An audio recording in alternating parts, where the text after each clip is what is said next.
जब भी आपकी जिंदगी में कोई भी संकट आए, छोटा हो या बड़ा, जीवन के उतार चढ़ाव में जब भी आप खुद को असहाय महसूस करें, तब श्रीमद् भगवद गीता के ये 30 अनमोल उपदेश आपकी शक्ति बनेंगे। इन दिव्य शिक्षाओं को गहराई से समझना और जीवन में अपनाना आपकी सफलता और शांति के लिए बेहद जरूरी है। तो इस वीडियो को अंत तक ध्यानपूर्वक देखें ताकि आपके जीवन में भी सकारात्मक परिवर्तन आ सके। गीता का पहला उपदेश है कि जो इंसान अपने कर्मों को समय पर खत्म नहीं करता, समय की कद्र नहीं करता, उसकी जिंदगी का सारा समय व्यर्थ ही समाप्त हो जाता है, क्योंकि समय ही आपका जीवन है। अगर आप अपने समय को व्यर्थ में नष्ट करते रहेंगे और उसे गवाह देंगे तो आपको जीवन में कुछ भी हासिल नहीं होगा। अगर कुछ जिंदगी में पाना चाहते हैं तो समय की कदर अवश्य करना सीखो। जो भी व्यक्ति गीता के इन 30 उपदेशों को रोज सुनेगा, समझेगा, तो जिंदगी की कितनी भी मुश्किल से मुश्किल घड़ी क्यों ना आ जाए, उसे ऐसे मुश्किल वक्त में भी रास्ता अवश्य मिलेगा। गीता का दूसरा उपदेश है कि मृत्यु से डरना व्यर्थ है। हर व्यक्ति के मन में मृत्यु का भय होता है।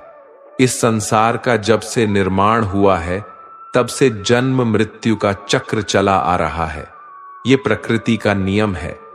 इस सत्य को स्वीकार करके भय मुक्त होकर आज में जीना चाहिए। किसी को भी आने वाले पल के बारे में कुछ नहीं पता होता, लेकिन इस संशय में भयभीत रहने से जीवन नहीं दिया जा सकता।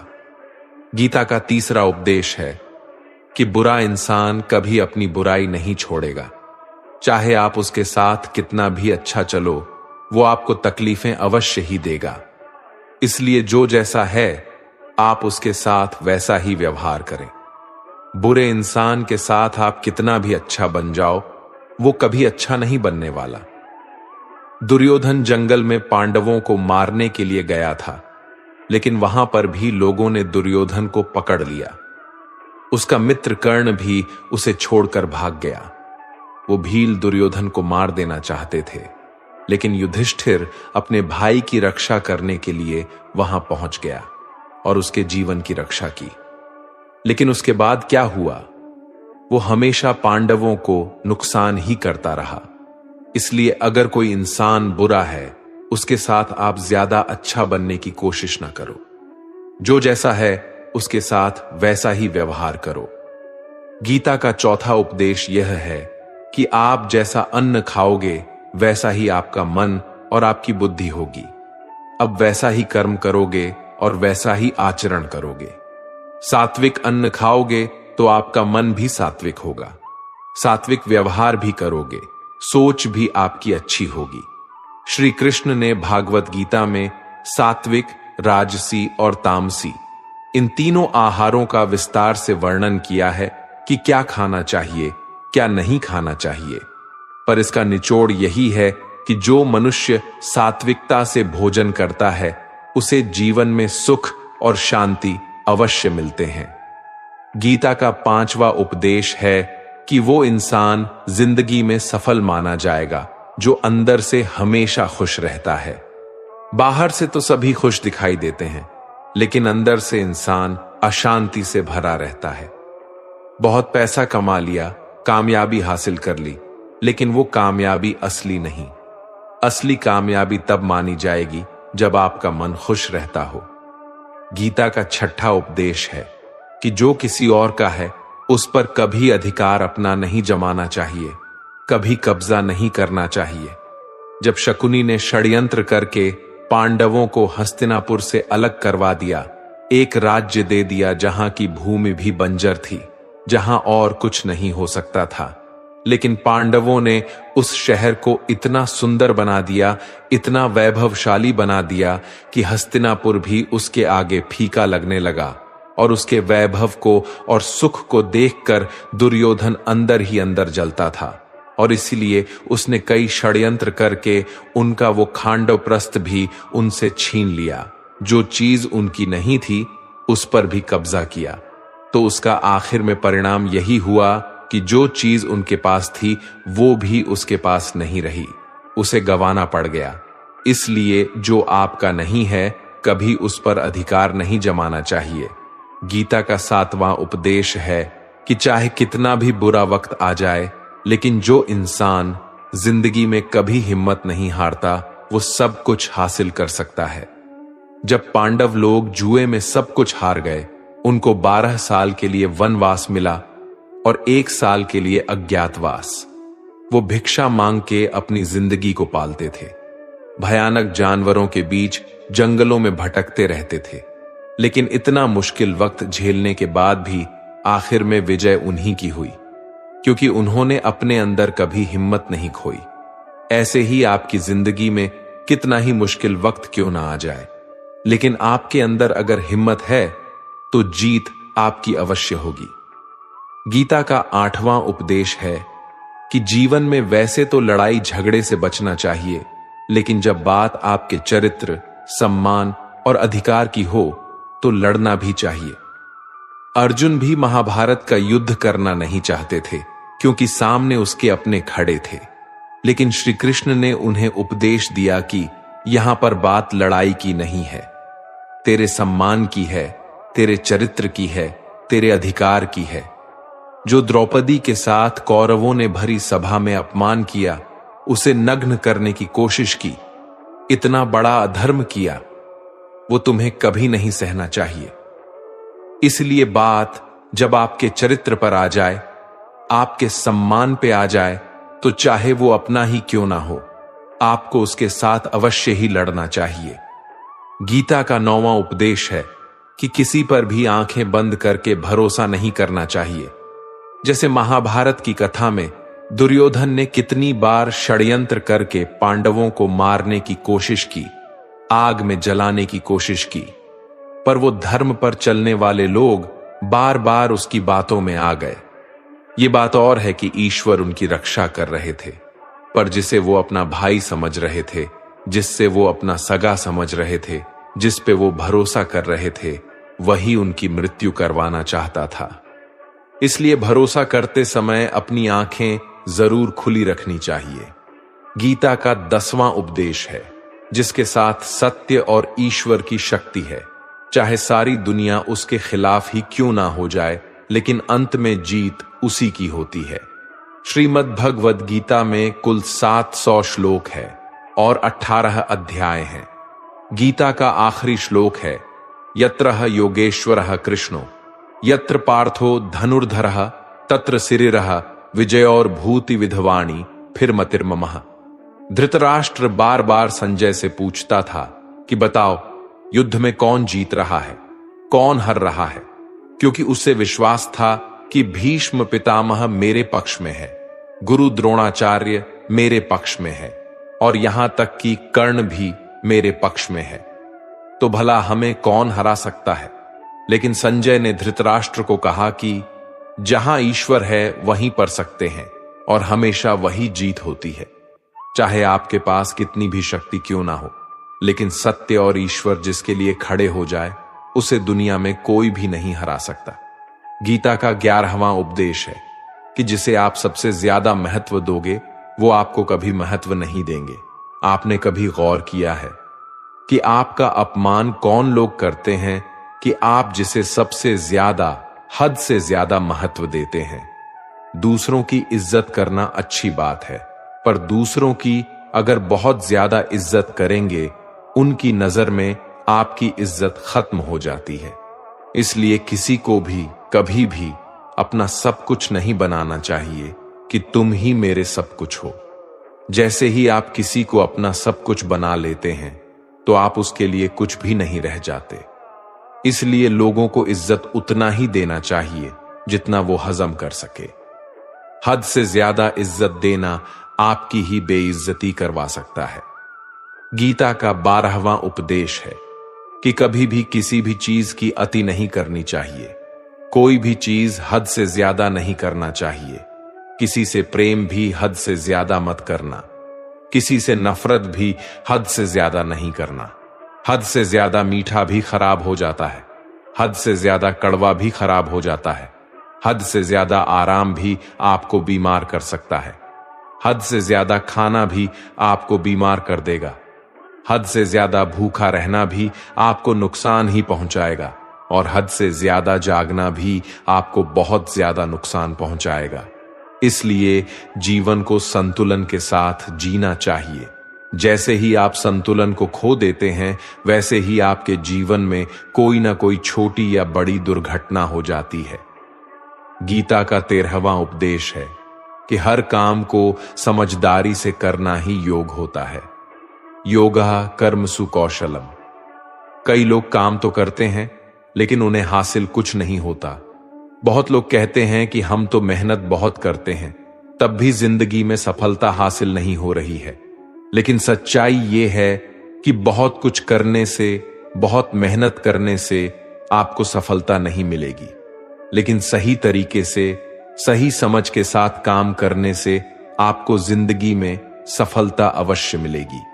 गीता का 14वां उपदेश है कि जो भी होता है अच्छे के लिए होता है, और जो हो रहा है वो भी अच्छे के लिए ही हो रहा है, और जो आने वाले भविष्य में होगा वो भी अच्छे के लिए ही होगा। वैसे ये बहुत गहरी बात है। कुछ चीजें जिंदगी में ऐसी होती है जो हमें लगता है कि मेरे साथ ही ऐसा क्यों हुआ, मेरे साथ ही होना था ये सब। लेकिन जब वो वक्त गुजर जाता है, एक दिन हमको समझ आ जाता है कि अगर हमारे साथ ये सब नहीं होता तो आज हम इस मुकाम पर नहीं होते। अगर मेरे साथ ये सब नहीं होता तो शायद हमारी जिंदगी और भी बर्बाद हो सकती थी। इसीलिए अगर हमें यह समझ में आ जाए कि जिंदगी में जो कुछ भी हो रहा है वो सब अच्छे के लिए ही हो रहा है, तो जीवन में हमेशा खुश रहेंगे। गीता का 15वां उपदेश यह है कि जो मुश्किल वक्त में, जो दुख के समय में आपका साथ दे, सिर्फ वही आपका अपना है। बाकी सब अपनेपन का नाटक करने वाले बहुत लोग होते हैं। बड़ी बड़ी बातें करने वाले बहुत लोग होते हैं कि हम आपसे बहुत प्रेम करते हैं। कोई भी दुख हो, कोई भी तकलीफ हो, हमें याद कर लेना। लोग दुख उठाने की बात करते हैं, लोग आने जाने की बात करते हैं, हाथ मिलाना तो ठीक से नहीं जानते और दिल मिलाने की बात करते हैं। जब सच में आपकी जिंदगी में तकलीफ आएगी ना, तब आपको समझ में आ जाएगा कि आपका साथ देने के लिए कौन खड़ा है और कौन भाग गया। क्योंकि उस समय पे सारे लोग भाग जाते हैं, क्योंकि लोगों को पता होता है कि ये व्यक्ति हमारे पास आया तो हमसे मदद ही मांगेगा और वो हमें कुछ दे नहीं पाएगा। लोग आपसे सिर्फ तभी रिश्ता रखते हैं जब आप उन्हें कुछ दे सकते हैं और आपसे उन्हें कुछ फायदा हो सकता है।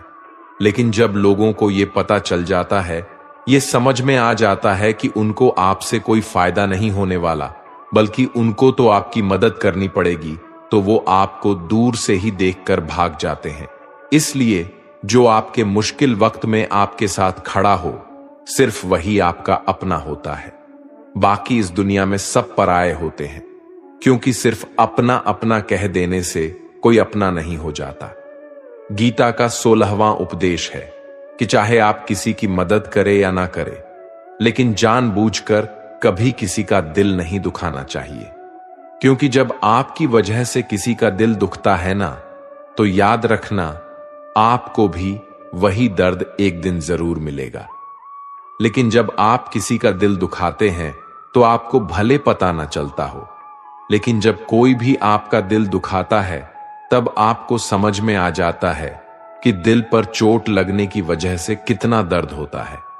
इसलिए चाहे आप किसी की मदद करो या ना करो, लेकिन किसी का दिल कभी भी नहीं दिखाना चाहिए। गीता का 17वां उपदेश यह है कि जिस इंसान को बात बात पर क्रोध आता है, सुख और शांति उसके जीवन में कभी नहीं आ सकते। क्योंकि जो इंसान बहुत ज्यादा क्रोधी होता है, उसके सारे मित्र उसे छोड़कर चले जाते हैं। वो अपने मन में भी दर्द में ही जीता रहता है, तकलीफों में जीता है। ज्यादा गुस्सा करके या ज्यादा क्रोध करके जो भी आपके पास है ना, वो आप उसे खो दोगे, और ऐसे इंसान को शांति कभी नहीं मिलने वाली है। इसलिए अपनी जिंदगी में शांति अगर चाहते हो तो बात बात पर गुस्सा करना छोड़ देना चाहिए। गीता का 18 उपदेश ये है, आप संसार में जितना प्रेम लगाओगे उतना ही जीवन में दुख और पीड़ा का अनुभव करोगे। गीता का 19वां उपदेश यह है कि जो आपका है वो आपको मिलके ही रहेगा, और जो नहीं मिला है उसके लिए रोना छोड़ दो। आप जिसके लिए जितना रोगे वो चीज आपसे उतना ही दूर चली जाएगी, और जो चीज आपकी सच में है वो कहीं ना कहीं से आपके पास जरूर पहुंच जाएगी। इसलिए जो आपको जिंदगी में हासिल नहीं हो रहा है, हासिल नहीं हुआ है, उसका पछतावा करना, उसके लिए रोना आपको बिल्कुल बंद कर देना चाहिए। गीता का 20वां उपदेश यह है कि जिंदगी में अगर खुशी चाहते हो तो मन की गुलामी को त्याग कर दो। कई लोग कहते हैं कि हम करना तो बहुत कुछ चाहते हैं लेकिन कुछ कर ही नहीं पाते। पता भी सब कुछ है कि क्या करने से हमारी जिंदगी बेहतर हो सकती है, क्या चीज है जो हमको नुकसान पहुंचा रही है, लेकिन फिर भी कुछ कर नहीं पाते। समझते सब कुछ है लेकिन समझकर भी, चाहकर भी कुछ कर ही नहीं पाते। वो इसलिए होता है क्योंकि आप अपने मन के गुलाम बन चुके हो। लोग तो अपनी जीभ का भी स्वाद तक नहीं छोड़ पाते, फिर कहते हैं कि हम पतले नहीं हो पाते, फिट नहीं हो पाते, सक्सेस नहीं मिल रही है, क्योंकि जो आपको करना चाहिए आप वो करते ही नहीं है। आपका मन सब कुछ समझकर भी आपको वो करने ही नहीं देता। इसलिए जिंदगी में अगर आगे बढ़ना है तो अपने मन के अनुसार चलना छोड़ दो। जो आपके लिए सही है वो ही आपको करना चाहिए। गीता का 21वां उपदेश यह है कि आलसी इंसान कभी कुछ हासिल नहीं कर सकता। अधिकतर लोग सिर्फ योजनाएं ही बनाते रहते हैं कि मुझे बड़ा घर चाहिए, मुझे बड़ी गाड़ी चाहिए, मैं दुनिया घूमना चाहता हूं, मुझे ये चाहिए, वो चाहिए। ये हर कोई सोच लेता है, लेकिन उस पे मेहनत करना, अपना कर्म करना वो नहीं करते। क्योंकि चाहना तो बहुत आसान है, लेकिन उसके लिए कर्म करते रहना वो बहुत मुश्किल है। हर कोई चाहता है कि मेरा शरीर फिट हो, लेकिन उसके लिए एक्सरसाइज करना वो आपको ही करना होगा। जो इंसान आलसी बन के बैठा रहता है तो उसे ना ही अच्छा शरीर मिलता है और ना ही अच्छा जीवन मिलता है। तो अगर जिंदगी में कुछ पाना चाहते हो तो आलस्य को अपनी जिंदगी से दूर कर देना। आलस्य के चलते ही आपको कुछ मिलने वाला तो नहीं, लेकिन जो आपके पास है ना वो भी गवा दोगे। गीता का 22वां उपदेश है कि कोई भी ऐसी गंदी आदत खुद को मत लगने देना जो आपकी जिंदगी को बर्बाद कर दे। कहीं ना कहीं महाभारत का ये युद्ध एक जुआ की आदत की वजह से ही शुरू हुआ था। सारा खेल वहीं से शुरू हुआ था। एक ऐसी जुआ की लत जहां युधिष्ठिर ने अपने भाइयों को दांव पर लगा दिया, अपनी पत्नी को दांव पर लगा दिया, ऐसा जितने का नशा की अपना सब कुछ गंवा दिया। ऐसे ही हम भी अपनी जिंदगी में जब कोई ऐसी गंदी आदत लगा देते हैं, चाहे वो कोई भी हो, चाहे वो नशे की हो, मोबाइल की हो, किसी इंसान की हो, कोई गलत काम करने की हो, कोई भी गलत आदत जो आपको बर्बाद कर सकती है, अगर आप उसको नहीं छोड़ेंगे तो आपका सब कुछ खत्म हो जाएगा। इससे पहले कि आपकी आदत आपको खत्म कर दे, आप अपनी गलत आदतों को खत्म कर दीजिए। गीता का 23वां उपदेश है, जो इंसान अपनी रक्षा खुद नहीं कर सकता उसकी रक्षा भगवान भी नहीं कर सकते। श्री कृष्ण अर्जुन से कहते हैं कि तस्मात् सर्वेषु कालेषु मामनुस्मर युद्ध च, यानी कि हे अर्जुन, तू हर काल में मेरा स्मरण करते रहना और युद्ध भी करते रहना। तो अर्जुन ने श्री कृष्ण से पूछा कि ये युद्ध तो कुछ ही दिनों में समाप्त हो जाएगा, लेकिन आप कह रहे हैं कि तू हमेशा मेरा स्मरण करते रहना और युद्ध करते रहना। हमेशा युद्ध करने का क्या मतलब है? तो श्री कृष्ण ने अर्जुन से कहा कि ये जिंदगी ही रणभूमि है, इस जीवन में सुख दुख आते ही रहेंगे और तुझे उनका डट के मुकाबला करना है। श्री कृष्ण ने यह नहीं कहा कि तू चुप करके बैठ जाना और मैं लड़ाई करूंगा। बहुत गहराई है गीता के ज्ञान में। हमारे जीवन की डोर भी संभाल के ईश्वर बैठे हुए हैं, लेकिन युद्ध हमें ही करना है। ईश्वर को याद करना है कि हे ईश्वर, मुझे शक्ति देना, मुझे समझ देना, मुझे बुद्धि देना, ताकि मैं अपनी जिंदगी की सारी लड़ाइयां जीत सकूं। मैं जिंदगी में सही मार्ग पर चल सकूं। लेकिन आपको अपनी लड़ाई खुद ही लड़नी पड़ती है। जो लोग ये कहते हैं कि हम कुछ नहीं करेंगे, सभी ईश्वर करेंगे, तो कहते हैं कि आलसी इंसान को देखकर तो भगवान भी घबरा जाता है, ये कुछ नहीं करेगा। भगवान ने बुद्धि दी है, समझ दी है। ईश्वर आपको प्रेरणा देते हैं, शक्ति देते हैं, लेकिन आपको अपनी रक्षा स्वयं ही करनी पड़ेगी। गीता का 24वां उपदेश है कि जिंदगी में धोखा अपने ही देते हैं, क्योंकि उनको आपकी कमजोरियों का पता होता है। बाहर वाला आपको धोखा नहीं दे सकता, क्योंकि उसको आपके बारे में पता ही नहीं है कि आपको चोट कहां पहुंचानी है। लेकिन जो आपका अपना है, आपका खास है, उसे बहुत गहराइयों से पता होता है कि इसकी कमजोरी क्या है। ऐसा क्या करें जिससे इसको दर्द पहुंचाया जा सके, जिससे इसको हम नीचा दिखा सकते हैं, इसको चोट पहुंचा सकते हैं। ये कलयुग है, इसमें बाहर वालों से नहीं, जो हमारे अपने हैं ना, उनसे ही सावधान रहना होता है। महाभारत का युद्ध 2 अलग अलग राज्यों में नहीं हुआ था, बल्कि एक ही परिवार के भाइयों में हुआ था। सभी आपस में एक ही वंश के लोग थे। कितनी बार दुर्योधन ने जहर देकर भीम को मारना चाहा। न जाने कितनी बार दुर्योधन ने पांडवों को जान से मारने की कोशिश की। वो उसका कोई पराया नहीं था, बल्कि उसका भाई था। सारी लड़ाइयां घर के अंदर ही होती हैं, बाहर कौन लड़ेगा? हमसे घर में ही सारे झगड़े होते हैं। तो आपको चोट सिर्फ वही लोग पहुंचा सकते हैं जो आपके अपने हैं। आपको धोखा सिर्फ वही लोग दे सकते हैं जो आपके अपने हैं। गीता का 25वां उपदेश यह है कि आप वो मत करो जो सभी करते हैं, बल्कि वो करो जो आपके लिए सही है। स्वधर्मम निधनम श्रेय, भारत धर्मो भयावह। श्री कृष्ण ने अर्जुन से कहा कि एक जो तेरा कर्तव्य है, जो तेरे लिए सही है, जो तुझे करना चाहिए वो कर तू। कभी भी वो काम मत कर जो दुनिया कर रही है।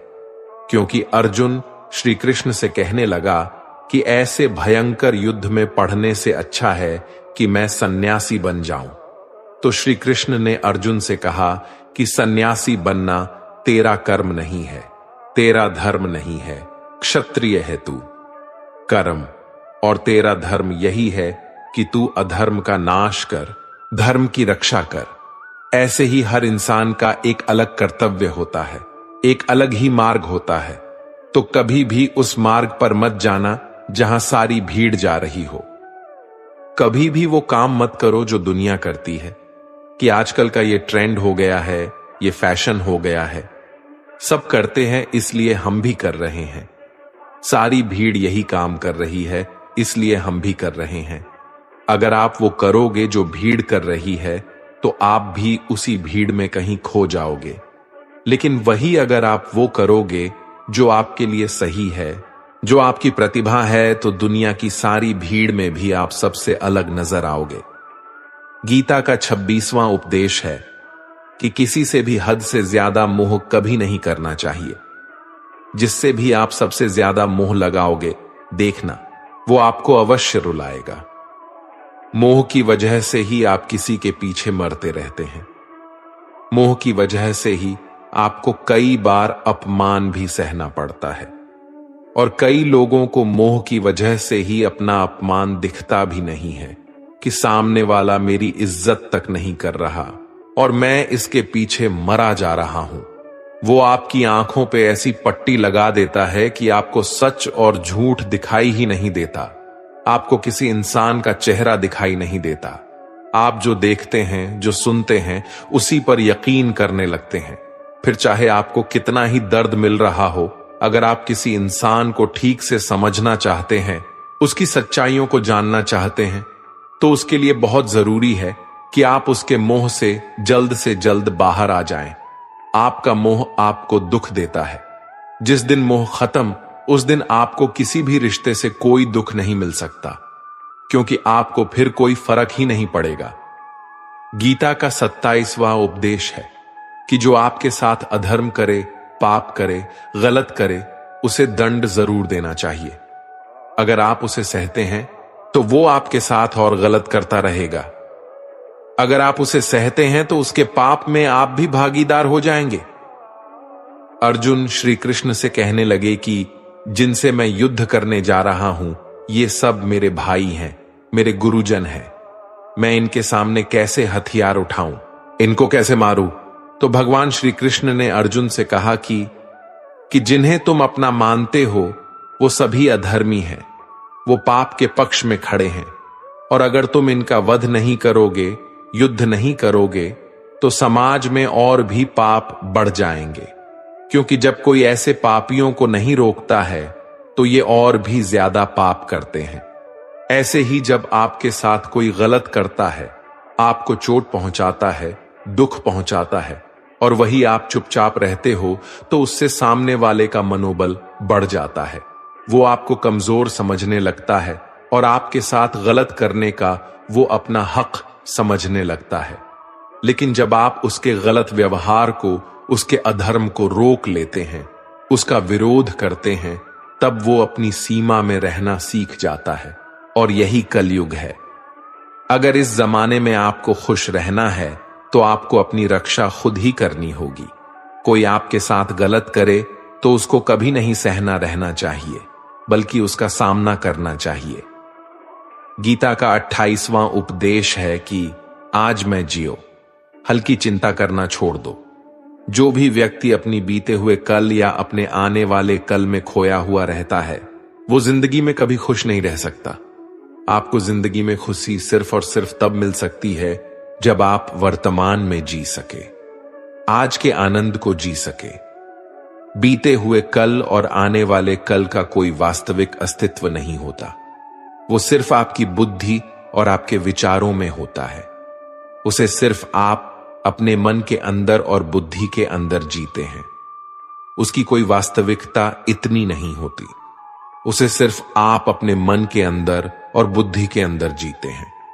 लेकिन जिससे आप वास्तविकता में जीते हैं, वो आपका आज होता है, वो आपका चल रहा पल होता है। अगर आप अपने मन और बुद्धि को अपने भूतकाल और भविष्य काल में अटका कर रखेंगे, तो याद रखना, आप कभी खुश नहीं रह पाएंगे। और अगर जिंदगी में खुश रहना चाहते हैं तो आज में और इसी पल में जीना सीखें।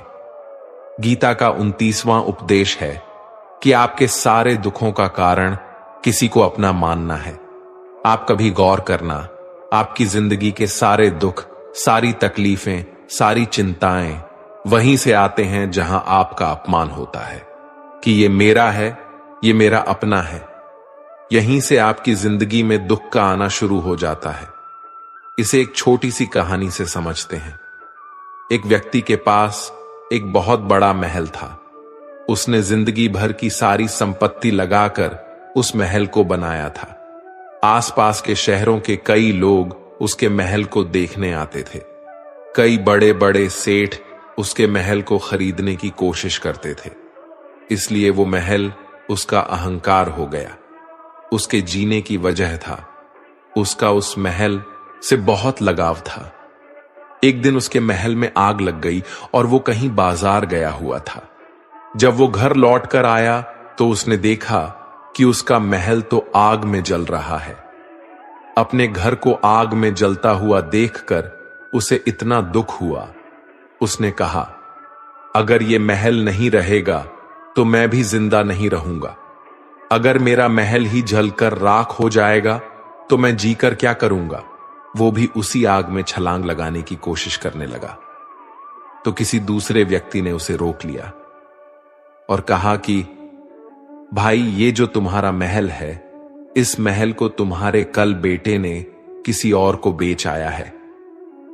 जब उसे पता चला कि ये महल अब मेरा नहीं किसी और का हो चुका है, तो उसकी सारी चिंता खत्म हो गई। जैसे और लोग उस जलते हुए महल को देखकर तमाशा देख रहे थे, वैसे ये भी खड़ा हो गया। इतने ही देर में उसका बेटा आया। वो अपने बेटे को देखकर बहुत खुश हुआ। उसे आशीर्वाद देने लगा कि तेरे जैसा बेटा तो बहुत भाग्य वाले माता पिता को मिलता है। तुमने तो मेरी जिंदगी बचा ही ली। आज इस घर में आग लग रही थी और तूने कल ही इसका सौदा कर दिया। वो अपने पिताजी से कहने लगा कि पिताजी, इस महल के सौदे के लिए बात तो करने गया था, पर सौदा कभी पक्का हुआ ही नहीं है। जब उसके पिता ने यह सुना कि अभी इस महल का सौदा हुआ ही नहीं है, तो वो दोबारा से फूट फूट कर रोने लगा और अपनी छाती पीटने लगा। महल वही है, इंसान वही है, लेकिन जब महल मेरा है तब वो दुख भी देता है, खुशी भी देता है। लेकिन जब वो मेरा नहीं है, उससे मेरा कोई रिश्ता नहीं है, तो सारे दुख खत्म हो जाते हैं। ऐसे ही जिंदगी में जब किसी जगह किसी इंसान को, किसी रिश्ते को, किसी काम को हम अपना मान लेते हैं, मेरा मान लेते हैं, वो वहीं से सारे दुखों की शुरुआत होती है, वहीं से हर तकलीफ की शुरुआत होती है।